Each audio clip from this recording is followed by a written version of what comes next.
Assalamualaikum warahmatullahi wabarakatuh.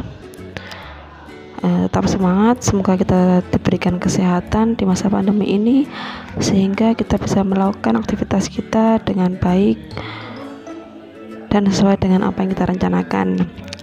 Oke, kali ini kita akan belajar tentang populasi dan sampel ya.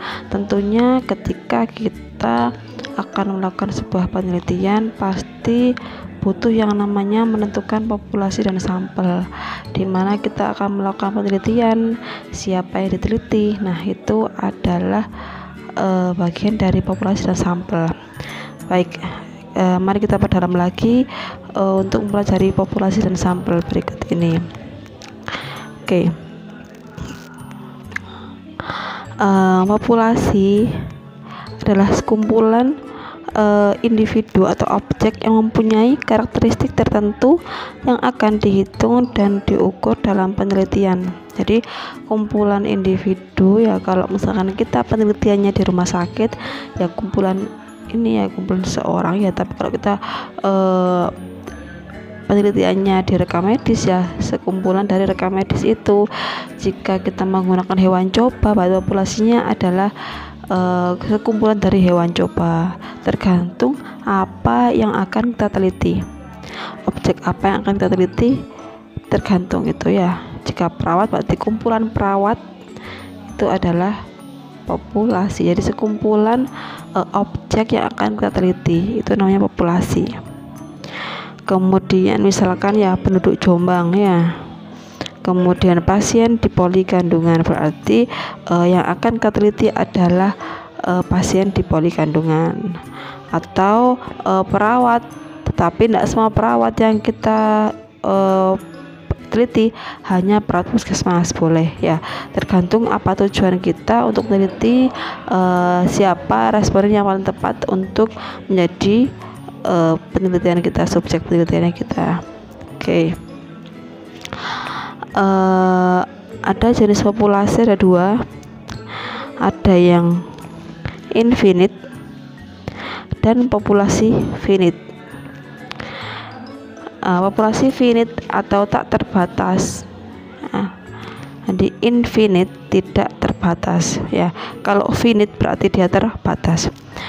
Populasi infinite atau tak terbatas yaitu populasi yang tidak pernah diketahui dengan pasti jumlahnya. Jadi saking sangat banyaknya sehingga kita nggak bakal tahu berapa jumlah aslinya dari populasi tersebut ya. Suatu kelompok objek yang berkembang terus atau melakukan proses sebagai akibat dari kehidupan atau suatu proses kejadian ya. Saking banyaknya sehingga kita tidak bisa mengira-ngira berapa populasinya ya.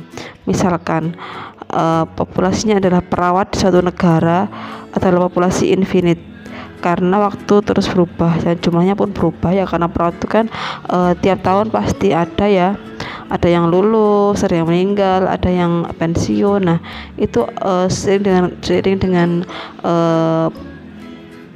perkembangan zaman pasti nanti akan ada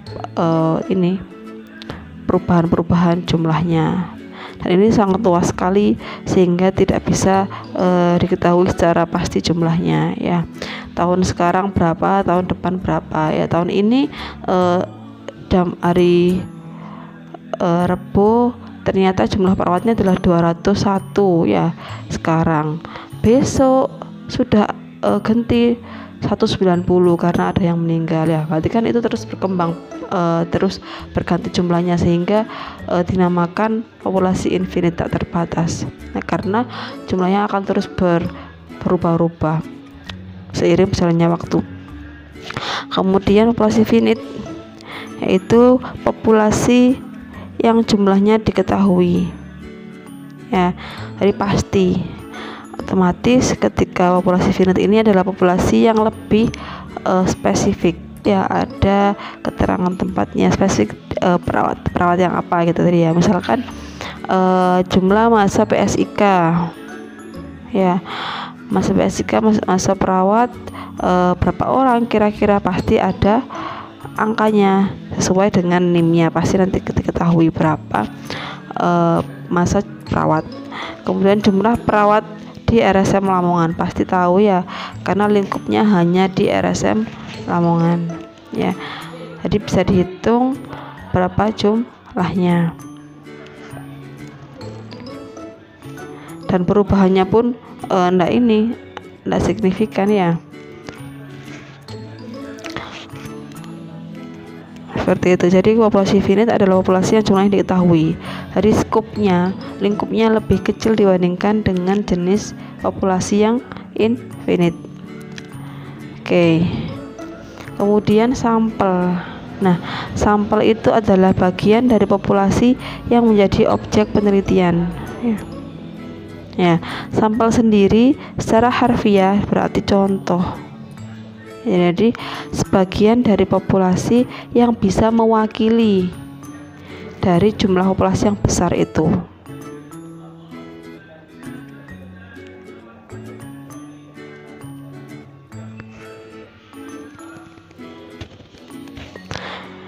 Jadi ketika kita meneliti, kita tidak harus meneliti semua populasinya ya. Misalkan perawat RSM tuh ada 500 ya.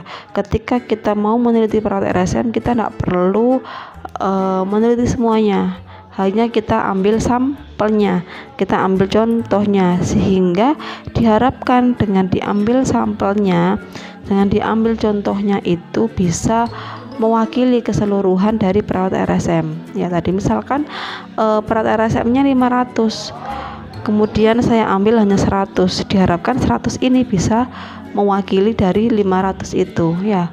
Lebih sedikit ya, lebih terjangkau, hemat biaya, hemat tenaga ya, itu seperti itu. Tapi harus sesuai dengan kaidah-kaidah metode penelitian, bagaimana cara mengambil cara menghitungnya sehingga ketemu 100. Nah, makanya kita dalam MedPen ya, kita juga belajar statistik ya. Kenapa? Karena ya kita dalam penelitian itu menggunakan sampel ya. Kita tidak menggunakan populasi dalam penelitian. Misal kita menggunakan populasi dalam penelitian, maka kita ini ya langsung aja, oh ternyata semua perawat di sini kepuasan kerjanya meningkat gitu, bisa ya. Tapi kita di sini pakai sampel, sehingga butuh yang namanya uji statistik. Bagaimana caranya agar sampel yang kecil itu bisa mewakili dari semua populasi, intinya itu ya.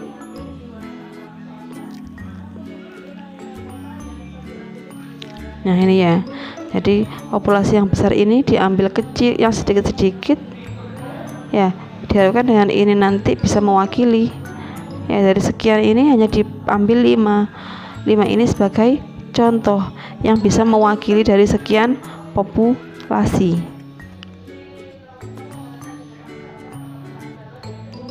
ya. Dan tentunya dalam mengambil sampel ini ada kriteria-kriterianya ya. Di sini ada yang biru, diambil biru 1 ya. Kemudian ada yang abu-abu, diambil abu-abu 1, yang hitam diambil hitam 1. Untuk apa? Agar dia bisa mewakili kelompoknya masing-masing ya. Misalkan di rumah sakit, saya mau meneliti semua perawat di rumah sakit, bagaimana kepuasan kerjanya. Nah makanya dalam mengambil sampel saya pun harus mempertimbangkan, oh saya ambil ruang IGD misalkan 2, ambil ruang ICU 2, rawat inap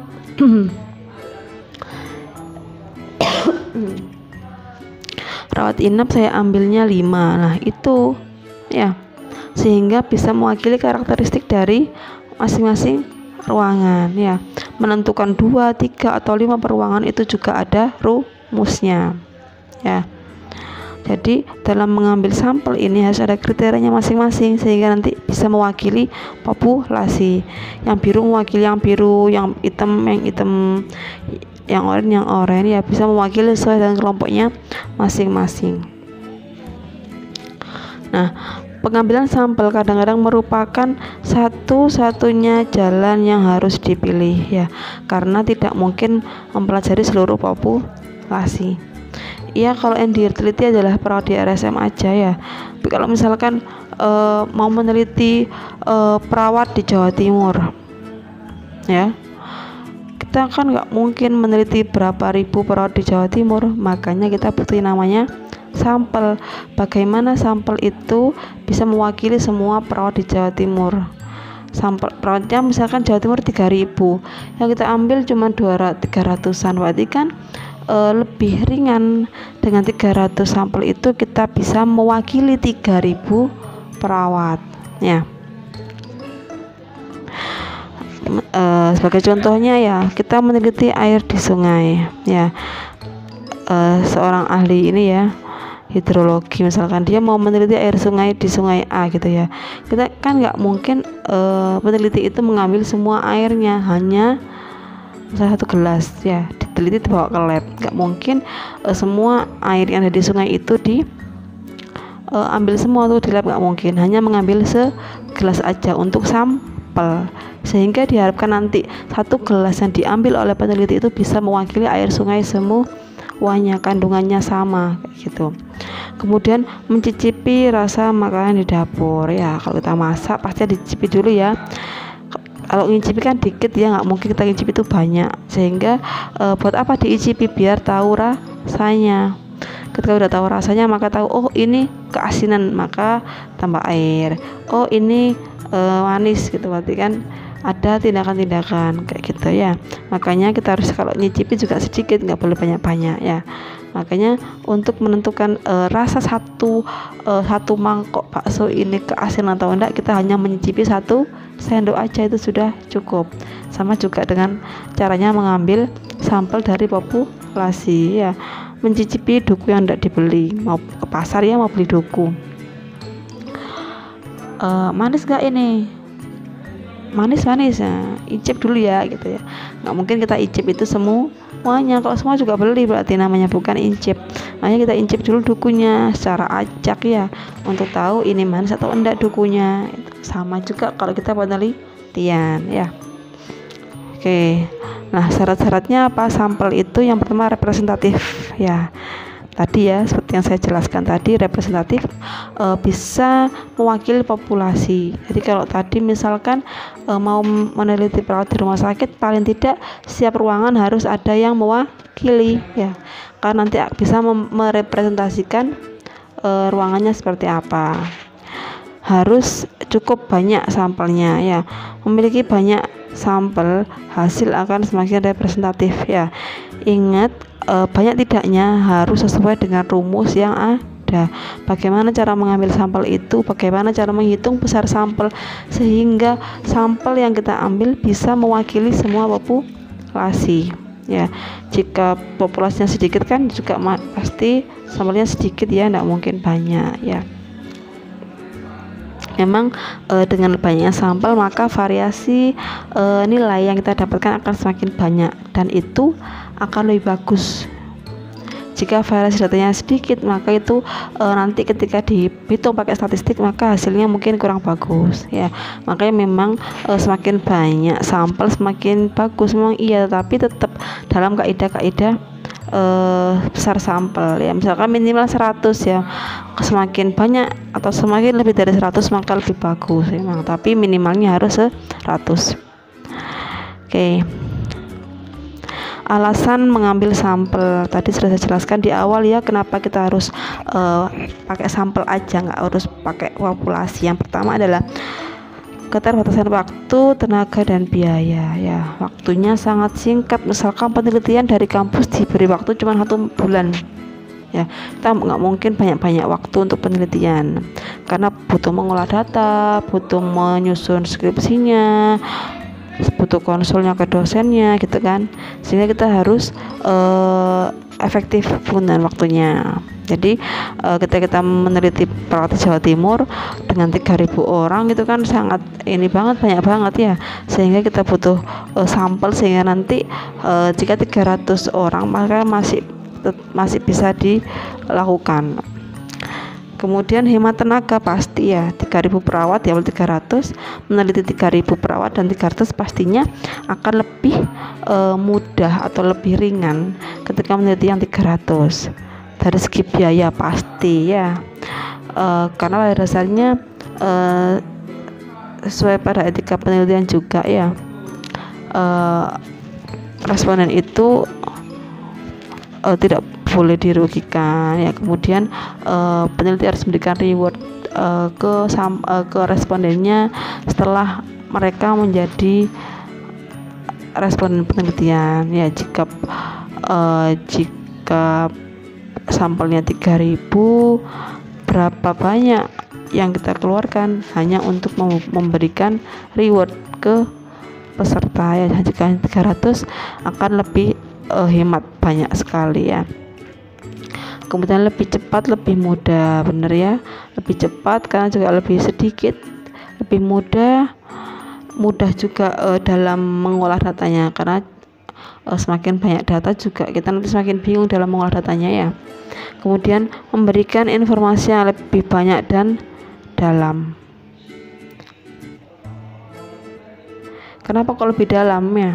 Misalkan kita melakukan wawancara ke sampel, misalkan penelitian ini ya 13 orang ini, kita pasti akan lebih dapat wawancara mendalam ya daripada kita wawancara dengan misalkan 25 orang ya, pasti akan lebih mendalam dengan pakai sampel, dapat ditangani lebih teliti ya. Intinya sama, jadi ketika sampel itu bisa mewakili populasi, jumlahnya lebih sedikit, maka itu akan memberikan kemudahan kepada peneliti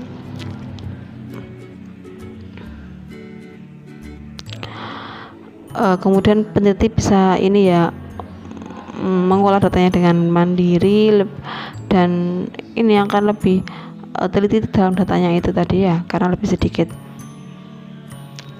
Baik, dalam sampel ada namanya kriteria ya, ada kriteria inklusi dan eksklusi. Yang perlu diingat ya, kriteria inklusi ini bukan kebalikan dari eksklusi ya. Memang secara bahasa in dan ex adalah kebalikan, yang in adalah masuk, ex keluar, memang seperti itu, tetapi dalam aplikasinya di sampel itu sangat berbeda. Bukan berarti yang tidak masuk inklusi adalah masuk eksklusi, bukan seperti itu ya. Oke, ini bedanya. Kriteria inklusi adalah karakteristik umum dari subjek penelitian dari suatu populasi target dan terjangkau yang akan diteliti ya. Karakteristik umum, misalnya mahasiswa akan melakukan penelitian tentang pengaruh mobilisasi pada pasien postoperasi terhadap kecepatan peristaltik usus, maka yang digunakan kriteria inklusi adalah jenis anestesinya, usia pasiennya, karena faktor itu sangat mempengaruhi intervensi yang dilakukan. Baik, di sini jelas ya. Jadi kriteria inklusi itu nanti akan mengerucutkan lagi sampel yang akan diambil, tentunya yang sangat berkaitan dengan variabel penelitian ya. Tadi misalkan mau meneliti mobilisasi pasien post operasi dengan peristaltik usus, maka yang harus dibatasi adalah anestesi yang digunakan, pasien-pasien post-op yang menggunakan anestesi apa itu yang digunakan, dan usia pasien ya, karena itu akan mempengaruhi peristaltik ususnya, kemampuan mobilisasinya kayak gitu. Jadi kriteria inklusi itu akan lebih mengerucutkan lagi sampel apa yang akan kita gunakan, mana yang akan kita gunakan, mana yang tidak. Misalkan nih, saya mau meneliti kepuasan kerja perawat di rumah sakit Muhammadiyah. Pastinya saya akan mengerucutkan lagi, menginklusikan lagi kira-kira sampel apa yang akan saya gunakan dalam penelitian saya. Tentunya sesuai dengan variabel saya. Misalkan saya menulis bahwa perawat yang menjadi sampel saya minimal sudah bekerja 1 tahun minimal. Ya, kenapa saya bikin 1 tahun? Karena dalam perawat itu ketika dia orientasi dan lain-lain, diadaptasi dengan lingkungan, dia butuh waktu 1 tahun ya, sehingga ketika perawat yang kurang dari 1 tahun tidak saya jadikan sampel. Karena apa? Nanti hasilnya tidak valid ya, karena misalkan perawat yang masih 6 bulan saya jadikan responden, kan tidak mungkin ya, karena mereka masih dalam fase-fase magang dan orientasi, sehingga belum merasakan bagaimana kepuasan kerja itu seperti apa. Makanya saya memberikan kriteria inklusi, misalkan perawat harus bekerja 1 tahun lebih gitu. Kemudian misalkan saya mau meneliti tentang ini saya bahasnya banyak tentang ini ya, manajemen ya, karena memang saya fokusnya di manajemen, agak sulit ketika berpikir di luar manajemen ya. Jadi misalkan nih saya mau meneliti lagi tentang apa ya, misalkan komitmen kerja perawat gitu ya. Sama juga saya misalkan saya memberikan kriteria inklusi, misalkan perawat yang sudah bekerja 1 tahun, perawat yang sedang tidak cuti gitu ya. Jadi saya menguruskan lagi tadi itu sesuai dengan variabel yang saya gunakan. Misalkan variabel saya komitmen dengan keinginan untuk resign misalkan, maka saya ini mengkerucutkan, oh berarti saya butuh perawat yang lebih dari 1 tahun ya. Kemudian perawat yang saya gunakan mau apa. Jadi misalkan kita meneliti tentang perawatnya, kita tahu, oh saya pengen lihat yang D3 aja deh, boleh. Saya mau lihat yang S1 aja deh, boleh ya. Jadi dengan kriteria inklusi itu maka kita bisa menghomogenkan sampel, menyamakan sampelnya, pun juga bisa mengelompokkan ya, kira-kira seperti apa ya. Dan dengan kriteria inklusi ini nanti kita bisa menghilangkan faktor perancu ya, seperti contoh ini ya, karena jenis anestesi itu bisa menjadi perancu bagaimana peristaltik usus itu bekerja ya. Makanya harus dikhususkan, oh saya mau pakai anestesi yang ini dan usianya nggak boleh yang 60 ke atas kayak gitu, karena itu nanti akan menjadi faktor perancu kayak gitu. Jadi kriteria inklusi itu adalah kriteria yang umum, yang subjek itu bisa dimasukkan dalam penelitiannya kita ya, sebagai batasan bagi kita bagaimana nanti kita mencari sampel membatasi apakah ada hal-hal yang menjadi perancu di penelitian kita, atau hal-hal yang nanti malah ini enggak sesuai dengan hasil yang kita inginkan. Makanya diberikan kriteria inklusi itu. Nah, ini adalah kriteria eksklusi, menghilangkan atau mengeluarkan subjek yang memenuhi kriteria inklusi karena berbagai penyebab ya. Misalkan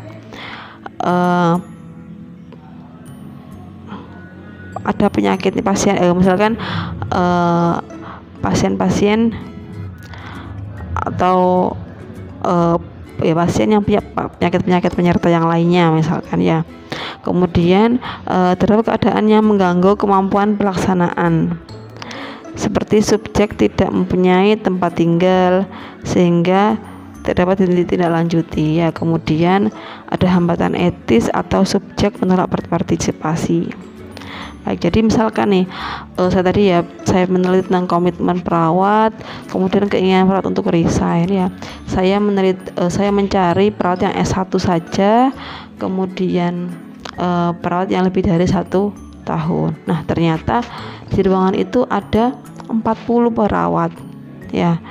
Ternyata dari 40 itu ada misalkan ada 5 orang yang sakit. Jadi kan saya tidak mungkin melibatkan 5 orang itu ya, karena dia sedang sakit. Nah, mungkin saya memaksa orang yang sakit untuk mengisi kuesioner, ya, sehingga saya menulis eksklusi di sini adalah orang yang perawat yang sedang sakit, ya.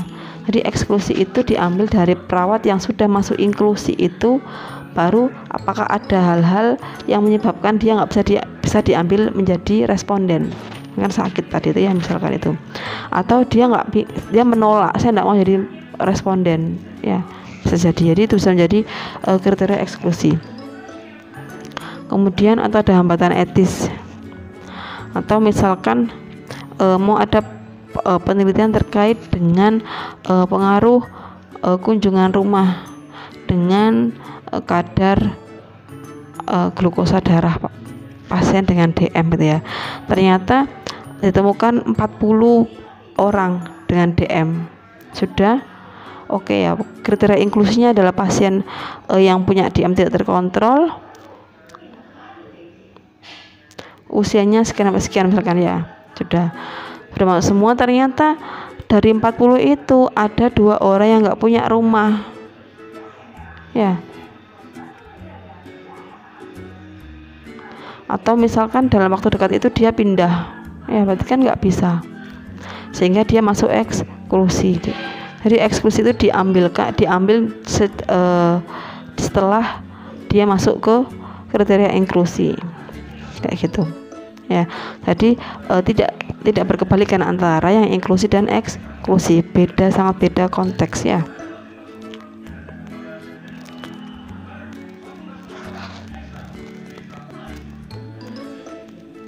Nah, ini review aja, ya. Jadi ada populasi itu adalah himpunan dari elemen, unit elementer atau unit penelitian. Jadi himpunan banyak, nggak satu aja, ya. Yang mana populasi ini memiliki karakteristik tertentu, ada isi, cakupan, waktu, ya. Kemudian populasi ini dijadikan sebagai objek penelitian, ya. Kemudian untuk menjadi objek penelitian nggak semua populasi itu digunakan objek penelitian, hanya beberapa, ya. Namanya sampel, himpunan bagian dari populasi. Jadi nggak semua populasi menjadi sampel, hanya sebagian saja, sehingga dibutuhkan statistik, ya. Untuk apa? Agar nanti bisa menghitung, ya, apakah sampel ini, bagaimana agar sampel ini bisa mewakili populasi, ya. Rata-rata atau median itu juga nanti bisa menjadi salah satu uji atau analisis, ya, ketika sudah mendapatkan data dan mengumpulkan data. Baik, saya di sini sudah cukup jelas, ya, terkait dengan populasi dan sampel, bagaimana cara membuat kriteria inklusi, eksklusi, sehingga nanti bisa memberikan gambaran Bapak Ibu semuanya sebelum menyusun sebuah skripsi, ya. Mungkin itu yang bisa saya sampaikan terkait dengan topik hari ini. Semoga bermanfaat, tetap semangat, jaga kesehatan. Saya akhiri. Assalamualaikum warahmatullahi wabarakatuh.